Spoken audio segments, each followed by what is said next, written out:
বালির উজ্জ্বল সূর্যোদয়, সোনালী সৈকত এবং হাওয়ায় ভেসে আসা পাখির কাকলি, এই স্বপ্নময় দৃশ্যের মধ্যে লুকিয়ে আছে এক অজানা বিপদ।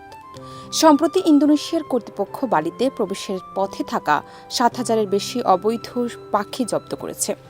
এই অভিযান শুধু বন্যপ্রাণী পাচার রোধ করেই সীমাবদ্ধ থাকছে না, এটি মানুষের স্বাস্থ্য এবং স্থানীয় পরিবেশের নিরাপত্তার জন্য গুরুত্বপূর্ণ বার্তা বহন করছে।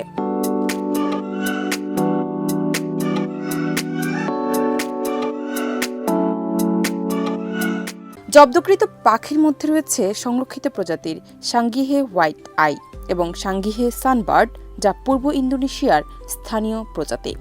এই নিদারুণ ঘটনার পেছনে রয়েছে বাণিজ্যের লোভ।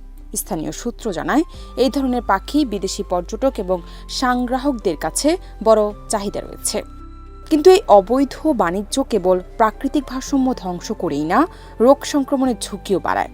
বিশেষজ্ঞদের মতে, মানুষের বস্তির কাছাকাছি পাখির বসবাস এবং বিদেশ থেকে আনা নতুন প্রজাতির সংযোগ জনস্বাস্থ্য সংকটের কারণ হতে পারে। বালির পরিবেশ ও পর্যটন শিল্পের জন্য এটি একটি স্পষ্ট সতর্কবার্তা। অধিকাংশ জব্দকৃত পাখি বর্তমানে নিরাপদ পরিবেশে রাখা হয়েছে এবং প্রয়োজনে স্থানীয় বনাঞ্চলে পুনঃস্থাপন করার পরিকল্পনা রয়েছে। তবে পুনঃস্থাপনার প্রক্রিয়াও জটিল। স্থানীয় বাস্তুসংস্থানকে সমন্বিতভাবে বুঝে এবং নতুন প্রজাতির চাপ ছাড়া পুনঃস্থাপন করা একটি বড় চ্যালেঞ্জ। এদিকে এই অভিযান স্থানীয় সম্প্রদায়ের জন্য শিক্ষণীয়। বন্যপ্রাণী বাণিজ্য শুধু আইন ভঙ্গ নয়, বরং জীববৈচিত্র্য এবং মানব স্বাস্থ্যের উপর প্রভাব ফেলে। বালির মতো পর্যটন কেন্দ্রে এই ধরনের অভিযান সরকারের তৎপরতা বৃদ্ধি এবং সচেতনতা তৈরির প্রমাণ। জান্নাত নিপু, দেশ রূপান্তর।